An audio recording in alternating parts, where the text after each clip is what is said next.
বেকার, অসচ্ছল এবং আর্থিকভাবে নিদারুণ কষ্টে আছে এমন বহু মানুষকেই আমি চিনি, যারা একটি মানসিক অস্থিরতার ভিতর দিয়ে জীবন পার করছে। সাধারণত বিপদ আপদ, দুঃখ দুর্দশা যখন আমাদের স্পর্শ করে, তখন আমরা খুব বিপন্ন হয়ে পড়ি এবং নিপতিত হই এক সুগভীর অন্ধকারে। এমন কঠিন সময়ে আমাদের অন্তর কিভাবে যেন আল্লাহর স্মরণ থেকে বিমুখ হয়ে পড়ে। আমাদের উপর নিপতিত দুঃখ দুর্দশা দূর করতে দুনিয়ার সম্ভাব্য সকল উপায় তখন আমাদের মনে উকিঝুঁকি দিলেও, যিনি সকল সমস্যার সমাধানকারী, তার দ্বারস্থ হওয়ার কথা আমরা যেন বেমালুম ভুলে যাই। আমি সহ এমন অনেক মানুষই আছে চারপাশে, যারা জীবনের কঠিন সময়গুলোতে বেশ অগোছালো হয়ে পড়ে। দুঃখ আর দুর্দশার এমন কঠিন সময়গুলোতে সুন্নার নফল তো দূরে থাকুক, ফরজ আদায় করতেও কেমন যেন আমরা হাঁপিয়ে উঠি। আমাদের তখন সালাতে মন বসে না, জিকির আজকারে মন বসে না, কোরআন তেলাওয়াতেও মন বসে না। জীবন তখন আমাদের কাছে হিমালয় ডিঙানোর মতোই দুষ্কর ঠেকে।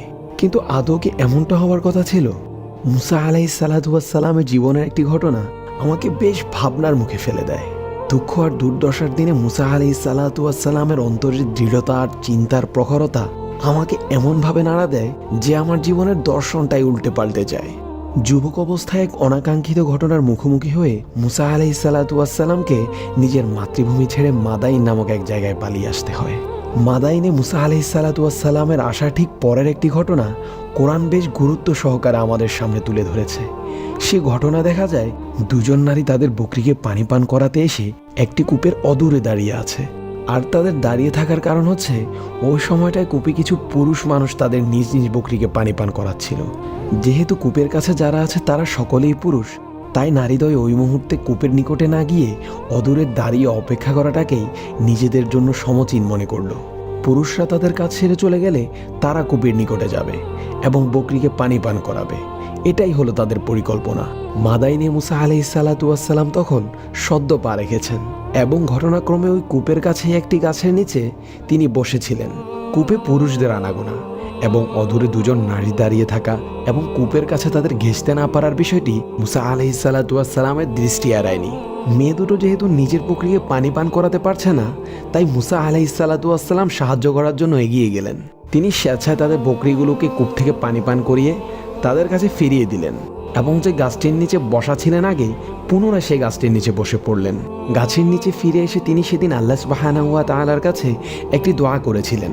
সে দোয়াটি আল্লাহ সুবহানাহু ওয়া তাআলার এত পছন্দ হয়েছে যে তিনি সেটিকে গোটা মানব জাতির জন্য কোরআনে স্থান দিয়েছেন। কিয়ামত কাল অবধি সে দোয়া আমরা পাঠ করব সলাতে, নিজেদের বিপদে আপদে, নিজেদের সুখ আর দুঃখের দিনে।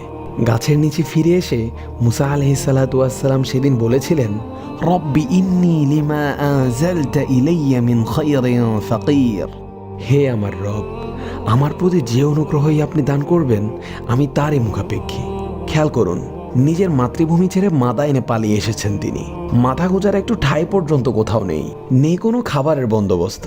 কি খাবেন, কি পরবেন, বাকি দিনগুলো কিভাবে কাটাবেন, কোনো কিছুই জানেন না। সম্পূর্ণ নতুন এক জায়গায় যদি আপনাকে রেখে আসা হয়, যেখানে আপনার কোনো আত্মীয় স্বজন, বন্ধু বান্ধব নেই, এমনকি হাতে একটা পয়সাও নেই যে আপনি থাকা খাওয়ার সংস্থান করবেন, ভাবুন তো এমন একটি জায়গা পড়লে আপনার মনের অবস্থা কি হবে? আল্লাহর কাছে যদি দোয়া করতে হয়, আপনি তখন কিরকম দোয়া করবেন? আমি জানি কি দোয়া করবেন আপনি। আপনি বলবেন, ইয়া আল্লাহ, আমাকে থাকার একটি জায়গা মিলিয়ে দিন। ইয়া আল্লাহ, আমাকে খাবারের বন্দোবস্ত করে দিন। ইয়া আল্লাহ, আপনি এই বিদেশ ভুঁইয়ে আমার জন্য একটি উত্তম আশ্রয়ের ব্যবস্থা করে দিন। কিন্তু দেখুন, এরকম একটি নাজুক পরিস্থিতিতে পড়েও মুসা আলাইহিস সালাম আল্লাহর কাছে সেভাবে দোয়া করেননি, বরং তিনি বললেন, হে আমার রব, আমার প্রতি আপনি যে অনুগ্রহই দেখাবেন আমি তারই মুখাপেক্ষী। আমার প্রতি আপনি যে অনুগ্রহই দেখাবেন, এই কথাটির অর্থ কি? এর মানে হলো, যদি আপনি আমাকে খেতে দেন তো আলহামদুলিল্লাহ, না খেতে দিলেও আলহামদুলিল্লাহ, আমাকে থাকার একটা ব্যবস্থা করে দিলেও আলহামদুলিল্লাহ, যদি আমাকে নিরাশ্রয় করে রাখেন তাও আলহামদুলিল্লাহ। আমার জন্য আপনি যা কিছুই নির্ধারণ করবেন আমি নিঃসংকোচে নির্ভাবনায় সেগুলোকে মাথা পেতে নিব। আরও লক্ষণীয়, একটু আগেই কিন্তু তিনি দুজন নারীর বকরিকে পানি পান করিয়ে তাদের উপকার করেছিলেন। তিনি যদি চাইতেন সে কাজটিকে উসিলা করে হলেও আল্লাহর কাছে আশ্রয় চাইতে পারতেন। তিনি বলতে পারতেন, হে আমার রব, খানিক আগেই আমি আপনার দুজন নিরীহ বান্দার উপকার করেছি, তারা তাদের বকরিকে পানি পান করাতে পারছিল না। আমি দয়া পরবশ হয়ে তাদের বকরিগুলোকে কূপ থেকে পানি তুলে খাইয়েছি। আমার এই কাজ যদি আপনি পছন্দ করে থাকেন, এর উসিলায় হলেও আপনি আমাকে মাদিয়ানে থাকা খাওয়ার একটি ব্যবস্থা করে দিন। এভাবে চাওয়াটা মুসা আলাইহিস সালাতু ওয়াস সালামের জন্য অসঙ্গত ছিল না মোটেও, কিন্তু তিনি সেভাবে চাইলেন না। পুরো ব্যাপারটার ভার তিনি আল্লাহ সুবহানাহু ওয়া তাআলার উপর ন্যস্ত করে দিয়ে আল্লাহ তাআলা যে সিদ্ধান্তই তার জন্য স্থির করবেন সেদিকেই তিনি সন্তুষ্ট চিত্তে মেনে নেওয়ার জন্য প্রস্তুত হয়ে গেলেন। আল্লাহর উপর এই যে ভরসা, বিপদের দিনে আল্লাহর প্রতি এই নির্ভরতা আমাদের মাঝে আজ কোথায়? ঘন ঘোর বিপদে তারা অভিভাবক হিসেবে আল্লাহকে বেছে নিতেন, ঝুঁকে পড়তেন তার সিদ্ধান্তে, নতমস্তকে মেনে নিতেন তার নির্দেশনা। আর আমরা সামান্য বিপদ আপদে আল্লাহর কাছে যাওয়ার বদলে আমরা বরং আল্লাহর কাছ থেকে আরও বেশি দূরে সরে যাই। আল্লাহ সুবহানাহু ওয়া তাআলার উপর যে সত্যিকার অর্থে নির্ভর করে তার অভিভাবক হয়ে যান। মহান রবের উপর নিশ্চিন্ত মনে নির্ভরতার ফল মুসা আলাইহিস সালাতু ওয়াস সালাম কিন্তু সাথে সাথে পেয়ে গিয়েছিলেন সেদিন। কোরআন আমাদের জানায়, খানিক বাদে মেয়ে দুটির একজন এসে মুসা আলাইহিস সালাতু ওয়াস সালামকে বলেন, আমার আব্বা আপনাকে ডাকছেন, আপনি আমাদের বকরিকে পানি পান করিয়েছেন, তাই আমার আব্বা আপনাকে এর বিনিময় দিতে চান। দোয়ার কি তাৎক্ষণিক প্রতিউত্তর! চিন্তা করুন, একেবারে খালি হাতে বিদেশ ভুঁইয়ে অচেনা কোনো এক দেশের কোনো এক লোক তাকে ডাকছেন বিনিময় দিতে। এই তো কিছুক্ষণ আগে তিনি আল্লাহ সুবহানাহু ওয়া তাআলার কাছে হাত তুলে বলেছেন, যে অনুগ্রহই আপনি আমাকে দিবেন আমি তার মুখাপেক্ষী। আর খানিকটা পরেই তার জন্য বিনিময় প্রদানের জন্য সংবাদ সমেত একজন এসে হাজির হয়ে গেলেন। আপনি জানেন মুসা আলাইহিস সালামকে আল্লাহ সুবহানাহু ওয়া তাআলা সেদিন বিনিময় হিসেবে কি দিয়েছিলেন? একটি উত্তম আশ্রয়স্থল, একজন সৎকর্মশীলা স্ত্রী এবং এক সুন্দর গোছানো পরিবার। মুসা আলাইহিস সালাম কিন্তু আল্লাহ তাআলার কাছে এসবের কিছুই চাননি। না চেয়েছেন সঙ্গী হিসেবে কোনো স্ত্রী অথবা মিলেমিশে থাকার জন্য কোনো পরিবার।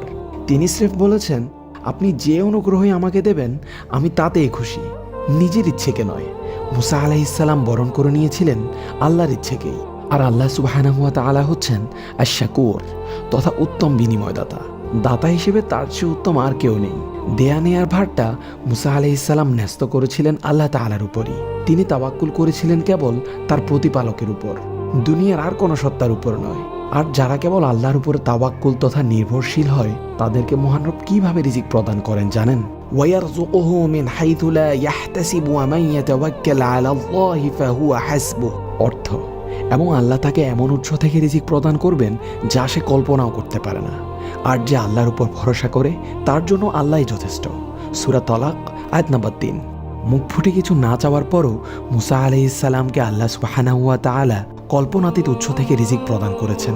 একটু আগেও তিনি ভাবতে পারেননি যে কন্যাদ্বয়ের বকরির পালকে তিনি পানি খাওয়াচ্ছেন তাদের পিতা তাকে ঘরে ডেকে নিয়ে যাবেন, থাকার আশ্রয় দিবেন, কন্যাদের একজনকে তার সাথে বিয়ে দিবেন। রিক্ত হস্তে আসা একজন দেশান্তরীকে মুহূর্তের মধ্যে আল্লাহ সুবহানাহু ওয়া তাআলা পাইয়ে দিয়েছেন জীবনে বাঁচার জন্য যা কিছু দরকার তার সবটাই। খানিক আগেও যা ছিল কল্পনার অতীত, খানিক বাদেই তা হয়ে উঠল দিবালোকের ন্যায় বাস্তবতা। কি অসীম দয়া আমার রবের, কত প্রাচুর্যময় তিনি। মুসা আলাইহিস সালাম আমাদের শিখিয়েছেন দুঃখ আর দুর্দশার দিনে অস্থির চিত্ত না হয়ে, দিশেহারা না হয়ে আল্লাহর দিকে নিবিড়ভাবে ঝুঁকতে হয়। নিজেকে আরও বেশি ব্যাপৃত রাখতে হয় আল্লাহর স্মরণে। তার সিদ্ধান্তকে মাথা পেতে মেনে নিতে হয় এবং সর্বাবস্থায় নির্ভর করতে হয় তারই উপর। দুনিয়াতে ক্রাইসিস ম্যানেজমেন্ট নিয়ে ভুরি ভুরি বই, লেকচার, আর্টিকেল আর তত্ত্ব কথা পাওয়া যাবে, কিন্তু মুসা আলাইহিস সালামের এই একটি দোয়া যদি আপনি জীবনে ধারণ করতে পারেন, যদি ঘনঘোর বিপদের দিনেও আপনি সন্তুষ্ট চিত্তে বলতে পারেন, হে আমার রব, আমার প্রতি আপনি যে অনুগ্রহই করবেন আমি তারই মুখাপেক্ষী, বিশ্বাস করুন এর চেয়ে ভালো কোনো ক্রাইসিস ম্যানেজমেন্টের পাঠ দুনিয়ার কোথাও আপনি শিখতে পারবেন না।